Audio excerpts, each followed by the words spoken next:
Nellore railway స్టేషన్లో పోలీసులు 5 లక్షల రూపాయల విలువైన 25 కేజీల గంజాయిని స్వాధీనం చేసుకున్నారు. రాజస్థాన్కు చెందిన భగీరథ్, రాహుల్ కుమార్ అనే ఇద్దరు వ్యక్తులను అరెస్ట్ చేశారు. నవజీవన్ ఎక్స్ప్రెస్ లో గుజరాత్లోని నడియాద్ జంక్షన్ కు వెళ్లేందుకు ఇద్దరు సిద్ధం కాగా ట్రైన్ టికెట్లు, మొబైల్ ఫోన్లు, ఆధార్ కార్డులను పోలీసులు స్వాధీనం చేసుకున్నారు. ఈ గంజాయి అక్రమ రవాణా కఠిన చర్యలు తీసుకోవడంలో భాగంగా railway IG in charge IG Shri Satyesh Babu garu, Rahul Meena IPS SRP Guntakal వారు, మళ్ళీ అలాగే నెల్లూరు ఎస్పీ శ్రీ కృష్ణకాంత్ గారు, మరియు మా సిబ్బంది అయిన రైల్వే ఇన్స్పెక్టర్ సుధాకర్ గారు, మళ్ళీ ఆర్పీఎఫ్ సిఐ రమేష్ గారు, 3 టౌన్ సిఐ దశరథ రామయ్య గారు, మరియు నెల్లూరు ఆర్పీఎస్ఐ హరిచంద్ర గారు వాళ్ళ ఆధ్వర్యంలో టీమ్స్ ఫామ్ చేసి ఈ అనుమానిత వ్యక్తుల్ని ట్రైన్స్ని చెక్ చేయడం జరిగింది. దాంట్లో భాగంగా నిన్న ఈ తనిఖీలో 22859 పూరి చెన్నై సెంట్రల్ ఎక్స్ప్రెస్ నుండి దిగే వ్యక్తుల్ని వాళ్ళని చెక్ చేయడం జరిగింది. రైల్వే ప్లాట్ఫామ్ నెంబర్ 213లో 213 ప్లాట్ఫామ్ దగ్గర వెయిటింగ్ హాల్లో ఇద్దరు అనుమానిత వ్యక్తుల్ని అదుపులోకి తీసుకోవడం జరిగింది. వాళ్ళ దగ్గర నుంచి ఒక 2-3 బ్యాగ్స్ని చెక్ చేయగా వాళ్ళ దాంట్లో ప్యాక్ చేసిన ఒక 15 కిలోలు ఒకటి, 10 కిలోలు ఒకటి గంజాయి ప్యాక్ చేసిన ప్యాక్ జరిగింది. వాళ్ళ పేర్లు విచారించగా Bhagirath son of Hariram 49 years, కోలా రెబ్యూరం దాని, బద్రునా పోస్టు, జాలూరు జిల్లా, రాజస్థాన్. అట్లాగే రెండోవాడు Rahul Kumar son of Poonaram 21 years, ఈ మహాదేవ్ సందీర్ సమయ దగ్గర, జామం గ్రామం, జాలూరు జిల్లా, రాజస్థాన్. వీళ్ళిద్దరిని అదుపులో తీసుకోవడం జరిగింది. వీళ్ళిద్దరిని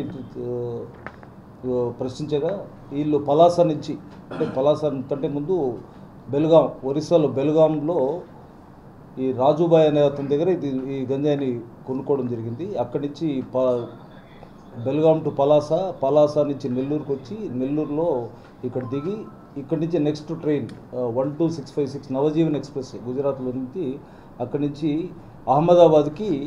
అహ్మదాబాద్లో దిలీప్ అనే వ్యక్తికి ఈ మొత్తం ఈ సరుకును ఇచ్చేటట్లుగా ఒప్పందం చేసుకున్నారు.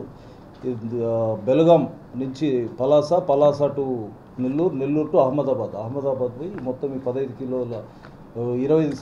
కిలోల గాంజాని మొత్తం వాళ్ళకి అందజేసే విధంగా తెలుస్తుంది. వీళ్ళ ఫ్రంట్ బ్యాక్ కవరేజెస్ కూడా మొత్తం తీస్తున్నాం. వీళ్ళ మొబైల్స్ని కూడా స్వాధీనం చేసుకోవడం జరిగింది.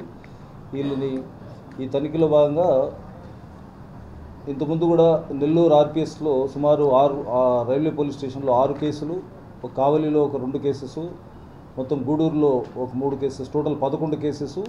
దీంట్లో 96 కిలోల ఒక 100 గ్రాముల దాకా, ఇంతకు 96 కేజీస్ దాకా స్వాధీనం చేసుకోవడం జరిగింది. ఈ నెల్లూరు ఎస్పీ గారి ఆధ్వర్యంలో డ్రోన్ సపోర్ట్ కానీ మాకు బాంబ్ స్క్వాడ్ కంటిన్యూగా ఇవ్వడం జరిగింది. అలాగే అన్ని ప్లాట్ఫామ్స్ కూడా, అన్ని ఇంపార్టెంట్ ట్రైన్స్ ఒరిస్సా నుంచి వచ్చే ట్రైన్స్ని, ఈ పార్సల్ ఆఫీసెస్ని, ఇంపార్టెంట్ ఆఫీసెస్ని లోకల్ పోలీస్ సపోర్ట్తో, ఆర్పీఎఫ్ వాళ్ళ సహాయంతో మేము కంటిన్యూగా చెక్ చేస్తూ ఉన్నాము. ఈ రైల్వే ప్రయాణికులకు కూడా చెప్పడం ఏమంటే, ఈగల్ టోల్ ఫ్రీ నెంబర్ 1972 కానీ, రైల్ మద్దతు కానీ 139కి వాళ్ళు ఎటువంటి అనుమానాస్పద వ్యక్తులు ఉన్నా కానీ, వారికి సంబంధించిన ఎటువంటి విషయాలున్నా కానీ ఆ 2 నంబర్స్కి సమాచారం అందజేయమని చెప్పి రిక్వెస్ట్ చేయడం జరుగుతుంది. వీళ్ళిద్దరిని మన ఏడెన్ సమక్షంలో, నెల్లూరు గజిటెడ్ అధికారుల సమక్షంలో వాళ్ళని మొత్తం ఆధార్ రాసి ఈ మొత్తం 25 కిలోల ప్యాకెట్లను స్వాధీనం చేసుకొని ఈరోజు రిమాండ్ పంపించడం జరుగుతుంది. అంటే వీళ్ళని విచారిస్తే వీళ్ళ మీద కేసులు ఏం లేవు, కానీ వీళ్ళ దగ్గర సంబంధించి కొన్ని ట్రైన్ టికెట్స్ ఉన్నాయి. ఆ ట్రైన్ టికెట్స్ అంటే వీళ్ళు పలాస టు సికింద్రాబాదు, పలాస టు అట్లా గుజరాత్, చెన్నై ట్రావెల్ చేసినట్టు కొన్ని టికెట్స్ ఉన్నాయి. వీళ్ళ మీద ఇప్పుడు ఇంతకుముందు కేసెస్ ఏం లేవు. వాల్యూ 25 కిలోలు, సుమారు 5 లక్షల వాల్యూ ఉంది.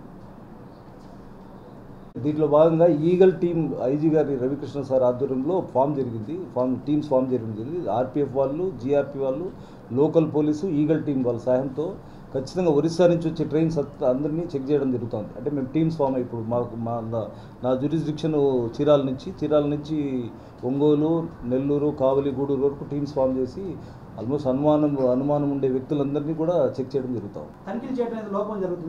లోపం లేదు. ట్రైన్స్లో కూడా వీళ్ళు స్లీపర్ కోచెస్లో వాళ్ళు వస్తున్నారు కదా, వాళ్ళు అంటే బ్యాగ్స్ కూడా వీళ్ళు ఏం చేస్తున్నారంటే ఎక్కడో చోట పెట్టుకోవడము, ఆ బ్యాగ్ దగ్గర కూర్చోవడం లేదు, ఎక్కడో పక్కన కూర్చుంటారు. రకం పోలీసు వాళ్ళు చెక్ చేస్తే ఆ బ్యాగ్స్ని సంబంధించిన వ్యక్తులు కాదని చెప్పేసి చెప్పుకోవడము లేదు. దొరికితే మాత్రము మేము అదుపులోకి తీసుకుంటున్నాం. లేకపోతే తీసుకుని వాళ్ళు దిగేసి తీసుకుని వెళ్ళిపోతున్నారు. State eagle team incharge Ravikrishna IPS గారి యొక్క ఆధ్వర్యంలో ఈగల్ టీమ్స్ కూడా ఫామ్ చేయడం జరిగింది. Coordination of GRP, railway, RPF, అదేవిధంగా లోకల్ పోలీస్ టీమ్స్గా ఏర్పడి ప్రతి రైల్వే స్టేషన్లో చెకింగ్ చేయడం జరుగుతూ ఉంది. ట్రైన్లో ఎక్కి కూడా ఆ బ్యాగులు ఎవరెవరై ఏంటి, ఆ బ్యాగులో ఏముంటాయి అని కూడా ఫిజికల్గా చెక్ చేయడం జరుగుతుంది.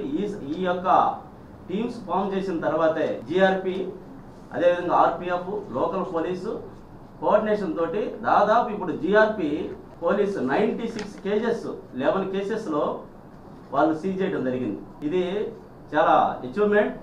ఫ్యూచర్లో కూడా ఇంకా విరివిగా తనిఖీలు ఉంటాయి. మా యొక్క లోకల్ పోలీసు వాళ్ళ యొక్క కోఆర్డినేషన్ తోటి జిఆర్పి అండ్ ఆర్పిఎఫ్, అదేవిధంగా ఈగల్ టీమ్ డెఫినెట్గా రవాణా అనేది చాలా ప్రివెంట్ అయింది, ఇంకా కూడా ప్రివెంట్ చేస్తారు. Thank you very much. మనం మధ్యలో తనిఖీలు చేస్తున్నాం. మధ్యలో ఇప్పుడు ఫర్ ఎగ్జాంపుల్ మనకు బెంగళూరు కానీ చెన్నై కానీ ఇప్పుడు ఈ కంటెంట్లో వాడు ఇక్కడికి రాకూడదు. యాక్చువల్గా అహ్మదాబాద్కి వెళ్ళిపోవాలి. వాడు ఒరిస్సా నుంచి అహ్మదాబాద్కి వెళ్ళాలి. కేవలం మన దగ్గరికి ఎందుకు వచ్చాడంటే టికెట్ సీట్లు ఉన్నాయి కదా జనరల్ కోచ్లో, టికెట్లు దొరకలేదని వాడు ఇక్కడ టికెట్ తీసుకొని మళ్ళీ అగైన్ అహ్మదాబాద్కి వెళ్తున్నాడు. మనమంతా కూడా కట్టడి చేస్తుంది. సౌత్ ఇండియాకి వెళ్ళేటటువంటి ఏవైతే ఉన్నాయో మద్రాసు కానీ, బెంగళూరు కానీ, కేరళ కానీ, ఎక్కువగా మనం కేరళ, మద్రాసు, పోతే బెంగళూరు, ఇలా ఏదైనా 1, 2 ఇది రాజస్థాన్కి వెళ్ళాల్సిన సరుకు ఇది మన దగ్గరకు వచ్చాడు కాబట్టి మనం ఇక్కడ తనిఖీలు నిర్వహించి వెంటనే క్యాచ్ చేయడం జరిగింది.